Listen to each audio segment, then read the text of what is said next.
Okay, so what do you think of when you hear the words mental illness? Because of today's media, you might think of shows along the lines of Criminal Minds. Because of this representation, people expect the mentally ill people they meet in day-to-day life to look like this or be just like this. Sometimes this is the case, but most of the time we look just like everyone else. So why are we represented this way? Did you know that 32% of people surveyed in the UK admitted to the media being their main source of mental health information? This isn't a bad thing. I mean, they're just looking for a good TV show, right? And the media is getting the word out there. But it is a bad thing when they start throwing all mental illness into the same boat and thinking that everyone's going to be just like this.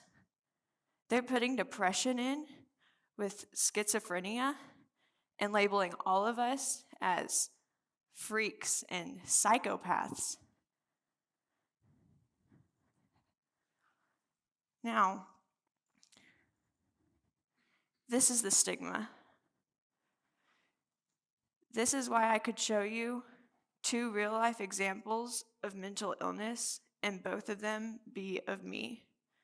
The first me was a me who had only been educated about her diagnosis by shows like Criminal Minds.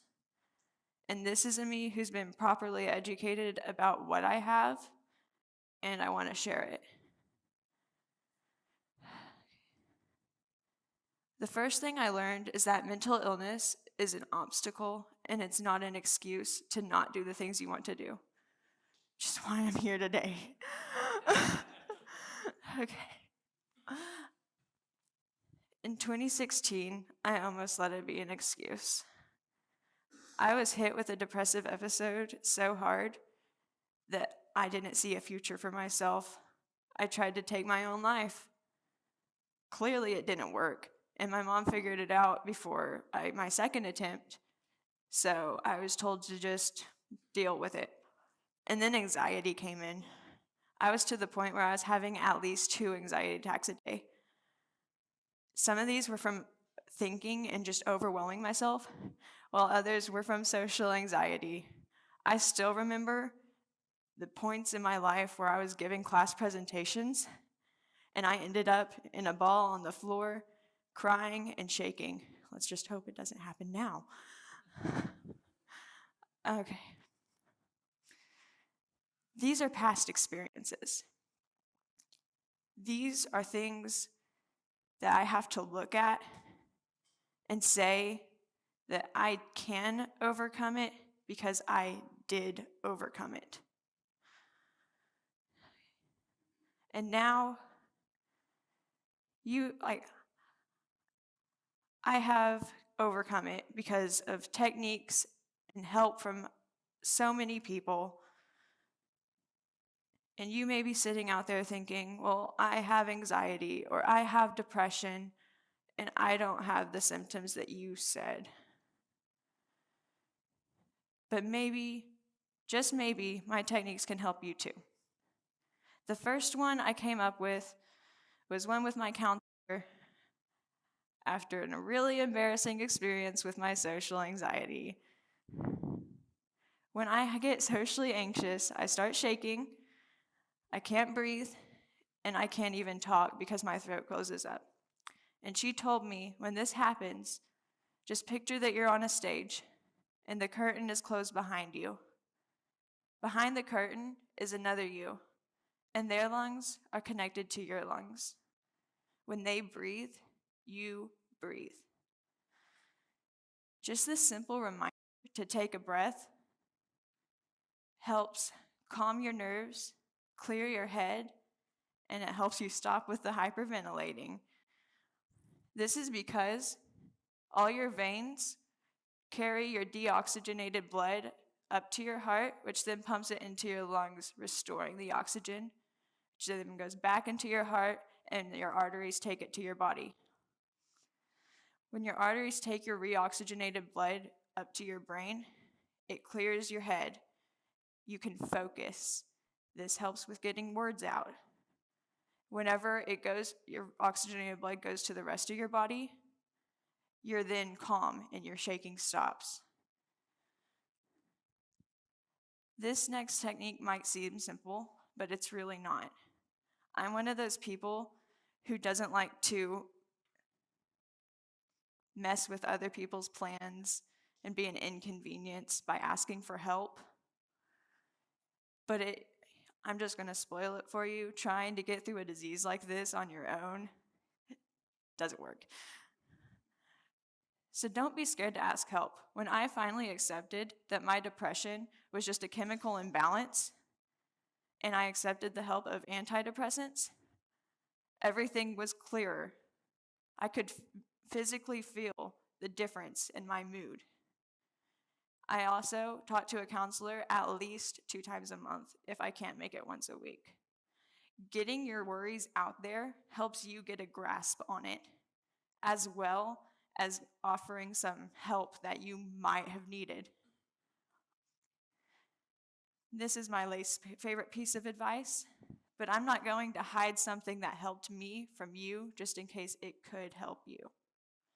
I was talking earlier about how I would end class presentations or be in the middle of a class presentation and be on the floor crying. And somehow I'm standing here, still standing. This is because I pushed myself out of my comfort zone. I started out by pushing myself to join student council, which involved interviews. That was really hard for me because I had to talk face-to-face with people, a group of people, and it freaked me out.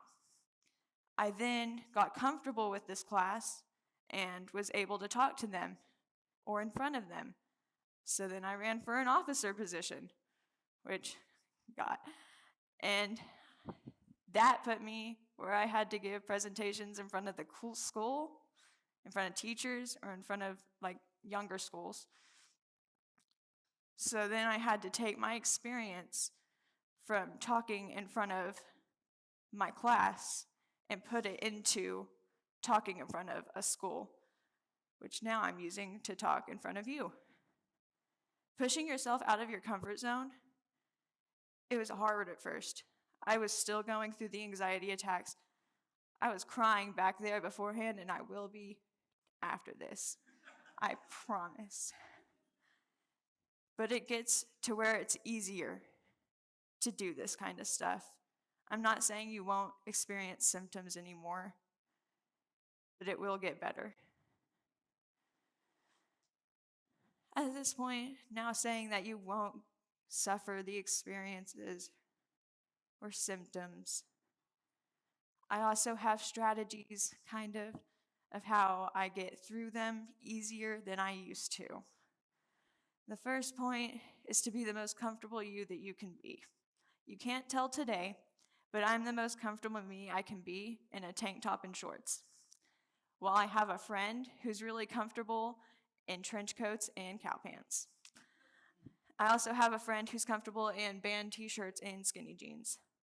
This point is to say that all of these things are different and we all have different styles, but as long as you are you and you feel comfortable in what you're dressed in, then you can be more confident. You can't be comfortable in your own skin if you're not confident in what you put on it. So dress to be yourself. I also always like to have an outlet. When I'm in a potentially triggering situation, I always have music. I've loved music forever.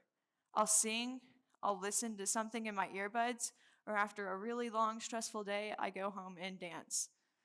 Oof. Now, this is just like how everybody has a different style with their clothes. You can have a different outlet. It may be yoga, it might be drawing, writing, reading. It can be anything. Just make sure it relaxes you and distracts you from the situation that is triggering.